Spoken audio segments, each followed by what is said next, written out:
Partai Amanat Nasional atau PAN mengisyaratkan tetap menginginkan Menteri BUMN Erick Thohir menjadi calon wakil presiden di pemilu 2024 mendatang.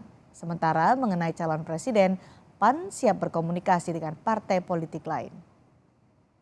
Ketua Umum PAN Zulkifli Hasan mengisyaratkan ingin tetap menjadikan Menteri BUMN Erick Thohir sebagai bakal calon wakil presiden yang akan diusung PAN. Hal ini disampaikan Zulkifli Hasan usai mendaftarkan bakal calon legislatif PAN di kantor KPU. Menurut Zulhas, selama ini Erick Thohir selalu bersamanya. Sementara mengenai bakal calon presiden, PAN masih terus membangun komunikasi dengan partai-partai lain. Calonkan Pak Prabowo juga berarti Bang dari PAN? Atau cawapresnya harus Pak Erick Thohir? Iya Bang, kalau cawapresnya bukan Pak Erick Thohir bagaimana Bang? Ya Pak Erick kan udah kontak-kantil sama saya kan? Artinya kalau soal murad udah ada Ya komunikasi. pokoknya udah sering sama saya kan? Udah ya.